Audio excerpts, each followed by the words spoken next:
धन्यवाद अध्यक्ष महोदय. अल्पकालीन चर्चेवर मी माझ्या भावना व्यक्त करण्याकरता इथे उभा आहे. अध्यक्ष महोदय, गेल्या अनेक दिवसांपासून जो मुसळधार पाऊस या महाराष्ट्राला दुर्दैवाने सहन करावा लागलेला आहे, त्या मुसळधार पावसामुळे रस्ते, जे राष्ट्रीय महामार्ग आहेत, राज्य महामार्ग आहेत, त्यांची काय अवस्था आहे हे सगळ्या महाराष्ट्रातल्या लोकांनी पाहिलेली आहे आणि त्यांचा दुर्दैवाने त्रास सुद्धा महाराष्ट्रातल्या लोकांना सोसावं लागलाय. नावच नाही कॅप्टन. दुर्दैव हे की विधिमंडळाच्या कामकाज चालू असताना जेव्हा हा पाऊस पडत होता त्यावेळेस पुणे मुंबई किंवा पुणे बेंगलोर, पुणे गोवा असेल, कोकणात जाणारी माणसं असतील, नाशिकची अवस्था असेल आणि खास करून वसई विरार असेल किंवा मुंबई मधलं उपनगरचा परिसर असेल, पाणी साठल्यामुळे लोकांना किती आज तिथे म्हणजे दुरावस्था झाली, लोकांना किती गैरसोय झाली हे सगळ्या महाराष्ट्राने पाहिले.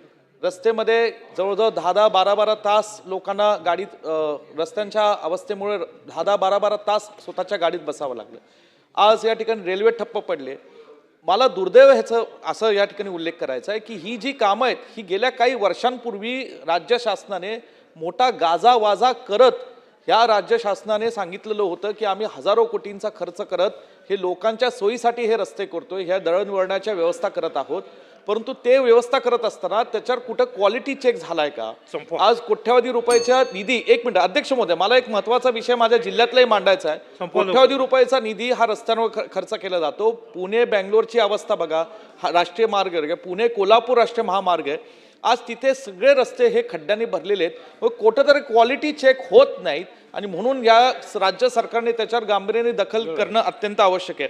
अध्यक्ष महोदय, सांगली जिल्ह्याला कृष्णा नदीचा पुराचा फटका सन 2005 साली, 2019 आणि 21 अशा अनेक या वर्षांमध्ये सोसावं लागला. पुरामुळे हजारो कोटींचं नुकसान, शेतकऱ्यांचं, रस्त्यांचं, सार्वजनिक बांधकाम विभागाचं नुकसान, या ठिकाणी शासकीय मालमत्तेचं आणि व्यक्तिगत मालमत्तेचं मोठ्या प्रमाणात नुकसान झालेलं आहे. अध्यक्ष महोदय, सांगली शहरामध्ये जेव्हा कृष्णा नदी कट जो परिसर आहे ते सांगलीच्या या सातत्याने एका विषयावर आम्ही इथे आमच्या भावना व्यक्त करत आहे आणि तो म्हणजे सांगलीचा शेरी नाल्याचा प्रश्न. आणि सांगलीच्या शेरी नाल्याच्या प्रश्नाबाबतीत आज या ठिकाणी सातत्याने आम्ही भावना मांडत आहोत की या सांगलीच्या शेरी नाल्याचा प्रश्न न मिटल्यामुळे त्याची आज जी कामं चालू आहेत ती अजूनही अर्धवट आहेत.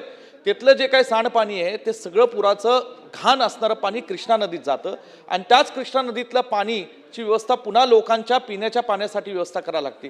आज दुर्गंधी झालेल्या घाण पाण्यामधनं सांगली शहरातल्या आमच्या नागरिकांना दुर्दैवाने ते सोसावं लागतंय. अध्यक्ष महोदय, किती वर्षानुवर्षाच्या चालले पंप बसवले जातात पण पुढचा टप्पा केला जात नाही. काही पंप चालू असतात, काही पंप बंद असतात. जे शेरी नाल्यासाठी बजेटची तरतूद केली जाते पुन्हा त्यातले पैसे दुर्दैवाने वळवले जातात. अध्यक्ष महोदय, हा सांगली शहरातल्या आमच्या नागरिकांचा एक अत्यंत गहन प्रश्न आहे आणि शेरी नाल्याच्या प्रश्नाबाबतीत आज जे कृष्णा नदी, जी आपली एक मोठी महाराष्ट्रातली आज एक अत्यंत महत्वाची नदी आहे, त्या नदीमध्ये शहरातलं पाणी जातं आणि तेच पाणी पुन्हा सांगलीकरांना सोसावं लागतं. ती आज पाण्याचा कलर सुद्धा हिरवा झालेला. अध्यक्ष महोदय, एवढी वाईट अवस्था त्या ठिकाणी झालेली आहे. आज सांगली शहरातल्या लोकांना या ठिकाणी सुरक्षा करण्याकरता, सुरक्षित आणि चांगल्या पाण्याची व्यवस्था देण्याकरता आज हे सगळे दळणवळणाचे खर्च राज्य शासनाने व्यवस्थित करणं आवश्यक आहे. जे काही 4 दिवसातला पाऊस पडला त्यातनं ठीक आहे, रस्ते अनेक ठिकाणी आज जे काही कुठंतरी तूट होते. कुणी महाराष्ट्रावर काल मुख्यमंत्री मोदींनी आपल्या भावना व्यक्त केला, त्याला उत्तर दिलं. ते म्हणाले की महाराष्ट्रावर इथं टीका होती. महाराष्ट्र कुणी टीका करत नाही. इथं या ठिकाणी महाराष्ट्रातल्या नागरिकांना होणारा त्रासा जो होतोय त्याच्या भावना आम्ही मांडतोय, जेणेकरून आज राज्य सरकारने त्याच्यावर उपाययोजना काढाव्या. लोकांच्या सुविधेसाठी लवकरात जलद गतीने त्या ठिकाणी आज निधी योग्य पद्धतीने खर्च करून जे जबाबदार आहेत अधिकारी किंवा कॉन्ट्रॅक्टर त्यांना जबाबदार धरून या ठिकाणी शासन व्हावं, ह्या त्याच्या पाठीमागचा हेतू आहे. आणि म्हणून लवकरात लवकर आमच्या सांगली जिल्ह्यातला शेरी नाल्याचा प्रश्न असेल, सांगली कोल्हापूर रस्ता असेल, सगळ्यांवर उपाययोजना करावी अशी माझी विनंती. धन्यवाद.